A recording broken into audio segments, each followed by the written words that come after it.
Hello everyone, I'm your science teacher. Today we are going to start with chemistry, chapter 6, chemical reactions. Chemical reactions is very important topic. So in this chapter we will be discussing about some points like first is chemical reactions and their subtopics are introduction, types of chemical reactions, action of heat on carbonates, action of heat on nitrates, and burning of metals and non-metals, and after different kinds of oxides. Now first फिर आता है आपका exothermic and endothermic reactions. ये क्या होते हैं? The reaction that release heat energy is called exothermic. ऐसा reactions जिसमें हीट एनर्जी रिलीज होती है. Whereas one that absorb heat energy is termed as endothermic reaction. Means जिस रिएक्शन में हीट रिलीज होती है उसको हम एक्सोथर्मिक रिएक्शंस कहते हैं, और जिस रिएक्शंस में हीट एब्जॉर्ब किया जाता है उसको हम एंडोथर्मिक रिएक्शन कहते हैं. जैसे एग्जांपल में आपका दिया है कार्बन और ऑक्सीजन. ठीक है, कार्बन और ऑक्सीजन आप देख रहे हैं जब ये दोनों आपस में कंबाइन कर रहे हैं तो कार्बन डाइऑक्साइड बना रहे हैं. ठीक है, कार्बन डाइऑक्साइड बनने के बाद यहाँ पर हीट क्या हो रही है? निकल रही है, रिलीज हो रही है. तो ये कौन सा रिएक्शन हो जाएगा? ये आपका हो जाएगा एक्सोथर्मिक रिएक्शन, क्योंकि यहाँ पर हीट क्या हो रही है? रिलीज हो रही है. ठीक, इसी तरह burning of other fuels like petrol, kerosene, alcohol, cooking gas, natural gas and wood are exothermic. क्यों? क्योंकि इनको जब हम जलाते हैं तो इससे हीट निकलती है, इसीलिए ये क्या है? एक्सोथर्मिक रिएक्शन है. ठीक, और कुछ रिएक्शंस ऐसे होते हैं जिसमें हीट एब्जॉर्ब किया जाता है. जैसे आपका ये रिएक्शन आपको दिया हुआ है, इसमें आप देख रहे हैं यहाँ पर हीट को दिया जा रहा है, यानी यहाँ पर मैग्नीशियम बाइकार्बोनेट को हीट दिया जा रहा है. मीन्स ये एब्जॉर्ब कर रहा है ना. हीट एब्जॉर्ब करेगा तभी तो आपका मैग्नीशियम कार्बोनेट कार्बन डाइऑक्साइड और वाटर में कन्वर्ट हो रहा है. तो यहाँ पर एब्जॉर्वेशन हो रहा है ऑफ हीट, है ना. हीट को एब्जॉर्ब किया जाता है. ये रिएक्शन आपका एंडोथर्मिक. जहाँ पर रिलीज होती है, गैस निकलती है, वहाँ पर एक्सोथर्मिक, और जहाँ पर हीट एब्जॉर्ब की जा रही है उसको हम एंडोथर्मिक रिएक्शन करेंगे. तो ये आपका एंडोथर्मिक रिएक्शन हो जाएगा. ठीक, फिर आता है आपका neutralisation reaction. A reaction in which an acid and a base react to form salt in water is called neutralization reaction.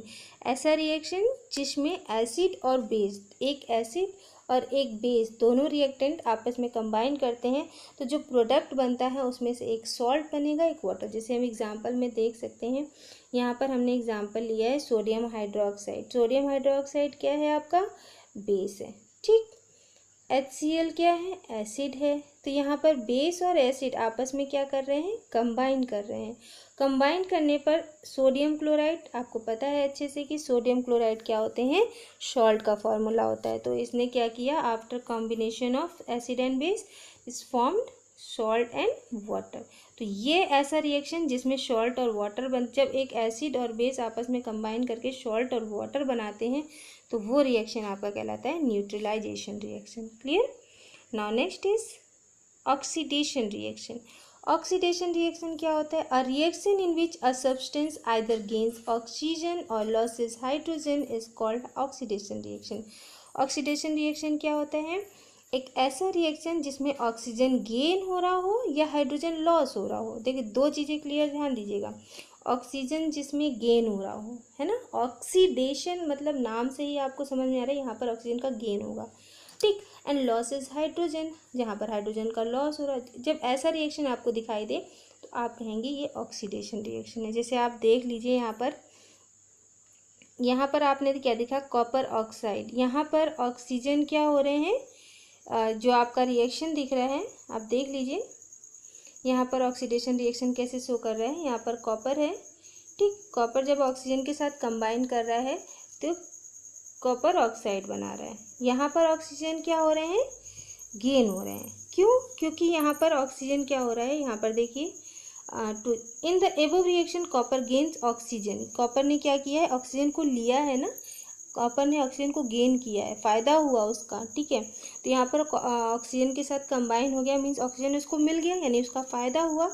तो copper gain oxygen and hence it is oxidise to copper oxide also called cupric oxide. तो इसीलिए इसको क्या कहा गया है, oxidation reaction किया गया, क्योंकि यहाँ पर कॉपर को ऑक्सीजन का फ़ायदा हो रहा है। इसको यहाँ पर जैसे ही रिएक्शन बन रहा है वहाँ कॉपर को ऑक्सीजन मिल जा रहा है, मीन्स ऑक्सीजन का गेन हो रहा है, तो ये आपका ऑक्सीडेशन रिएक्शन कहलाएगा। ठीक, अब यहाँ पर देख लीजिए, यहाँ पर क्या हो रहा है, जिंक जब HCl के साथ कंबाइन कर रहा है, तो यहाँ पर आप क्या देख रहे हैं, जिंक जो HCl था उसमें से हाइड्रोजन का क्या हो गया, लॉस हो गया, हाइड्रोजन अलग निकल गया, यहाँ पर ऐड नहीं हो रहा है, कहीं बाहर निकल रहा है, यानी जो हाइड्रोजन का क्या हो रहा है, यहाँ पर लॉस हो रहा है, इसीलिए इसको क्या कहा गया है, ऑक्सीडेशन रिएक्शन कहा गया है। ठीक, रिडक्शन में इसका जस्ट अपोजिट होता है, a reaction in which a substance either gain hydrogen, अब यहाँ पर हाइड्रोजन का फ़ायदा होगा और ऑक्सीजन लॉस होगा।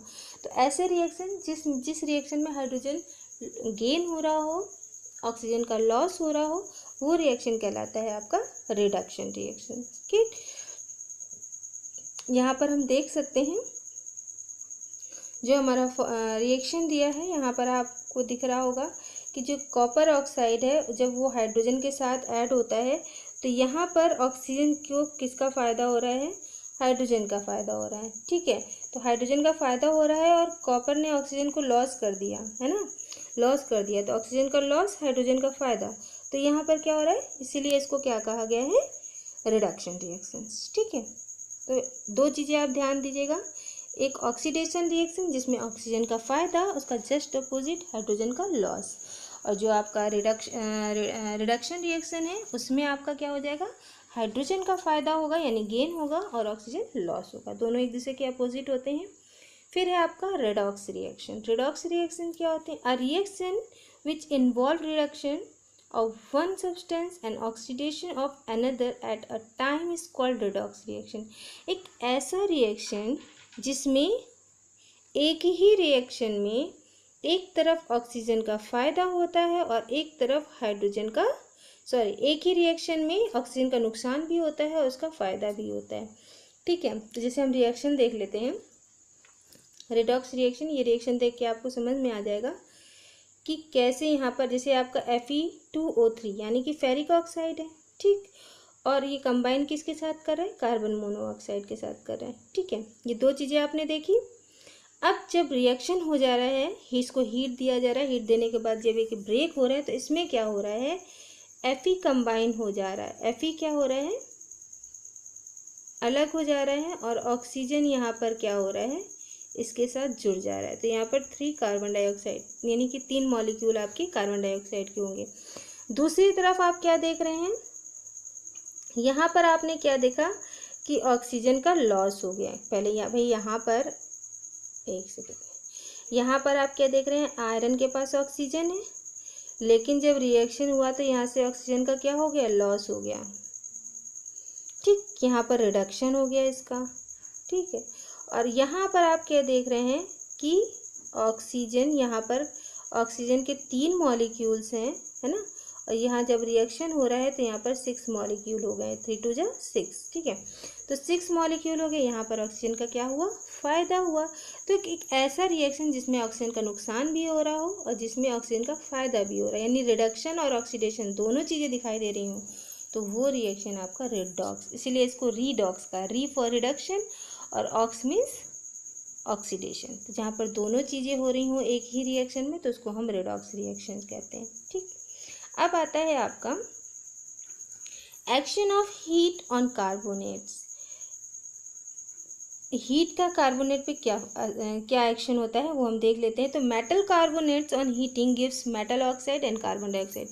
जब हम किसी मेटल के कार्बोनेट, जैसे आपका एग्जाम्पल में दिया है, देख लीजिए, यहाँ पर कैल्शियम के कार्बोनेट हैं।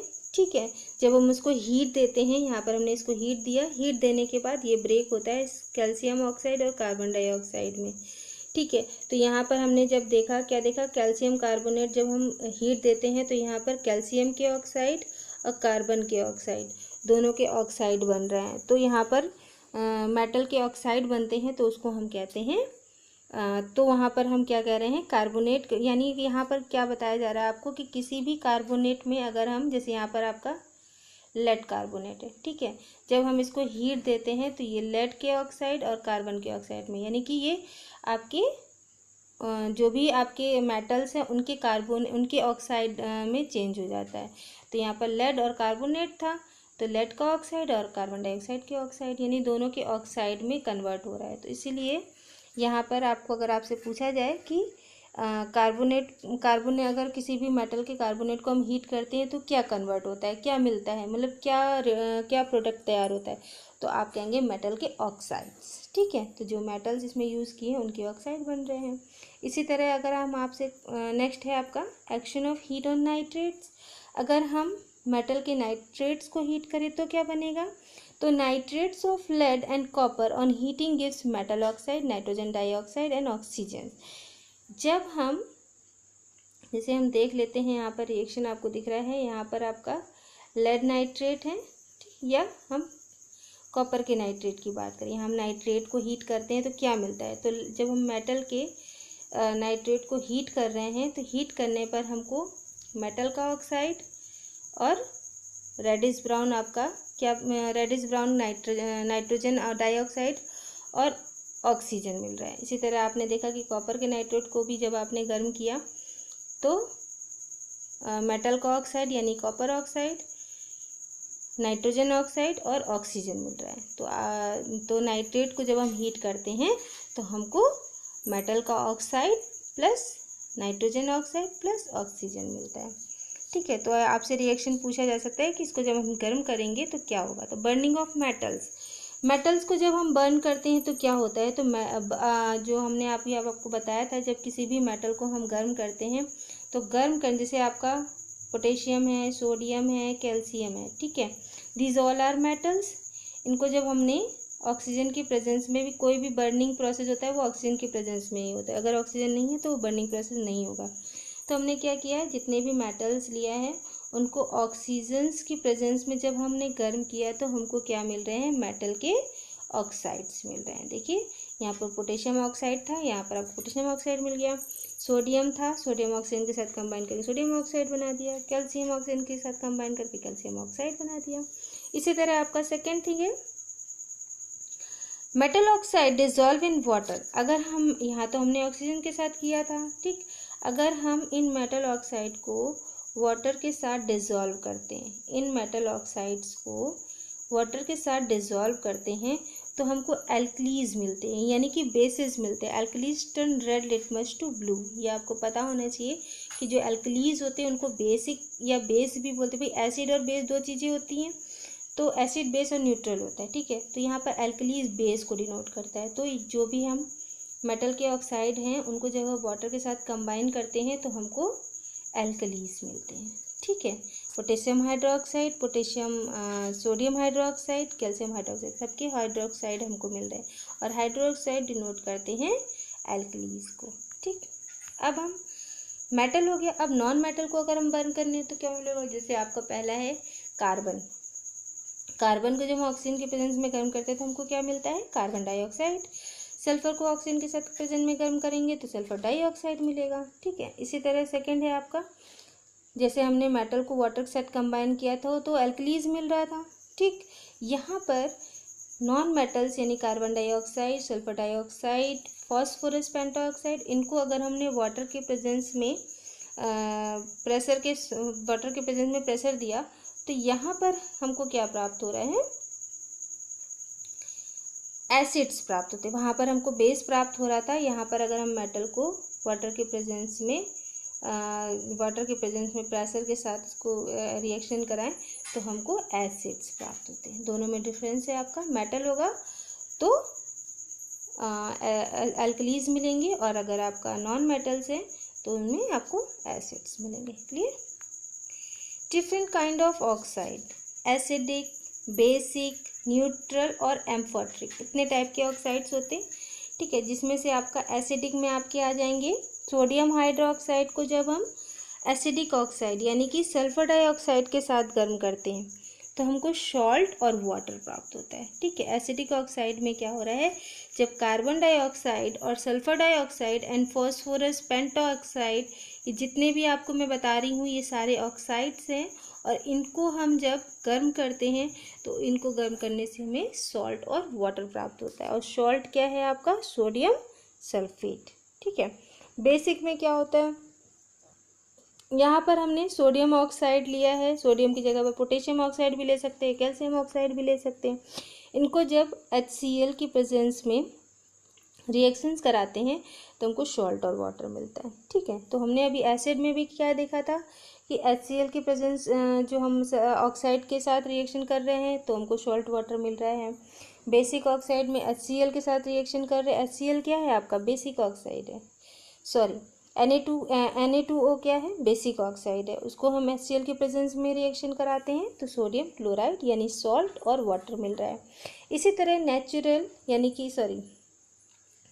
नेचुरल ऑक्साइड में आपके कार्बन मोनोऑक्साइड्स हो देंगे। मीन्स जिस नेचुरल ऑक्साइड का मतलब होता है जिसमें ना तो न्यूट्रल होगा,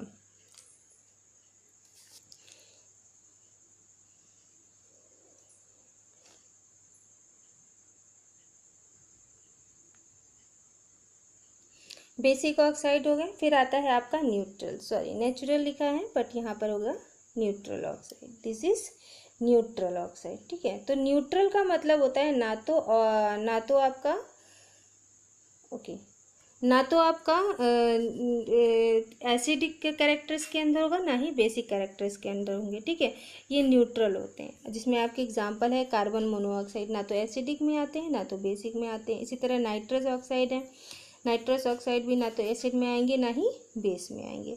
इसी तरह नाइट्रिक ऑक्साइड है NO it is also not acid ना base, so it is neutral in nature. Okay, last में है आपका एम्फोटेरिक ऑक्साइड। एम्फोटेरिक ऑक्साइड क्या होते हैं, these oxides show acidic character as well as basic character, they can react with acid as well as basic to give salt and water। यहाँ पर इन्होंने क्या बताया है, जो एम्फेट्रिक ऑक्साइड्स होते हैं वो एसिड की तरह भी रिएक्ट करते हैं और बेस की तरह भी रिएक्ट करते हैं।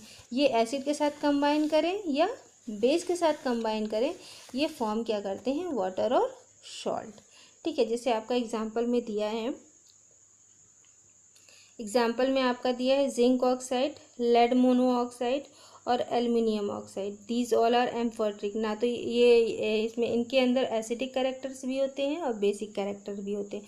ये एसिड के साथ रिएक्ट करें तो भी वाटर सॉल्ट बनाते हैं और बेस के साथ कंबाइन होकर भी ये वाटर और सॉल्ट बनाते हैं। ठीक है, तो एक एग्जाम्पल भी आप देख लीजिए, यहाँ पर जिंक ऑक्साइड है। ठीक है, जिंक ऑक्साइड जब HCl के साथ कंबाइन करता है तो जिंक क्लोराइड और वाटर बनाता है। Zinc chloride is salt and H2O is water. तो आपने क्या देखा कि ये जो ऑक्साइड्स हैं एसिड और बेस आपस में कंबाइन किया तो यहाँ पर इसने वाटर और सॉल्ट का फॉर्मेशन किया। ठीक है, तो ये आपके types of reactions, chemical reactions थे। Okay, thank you.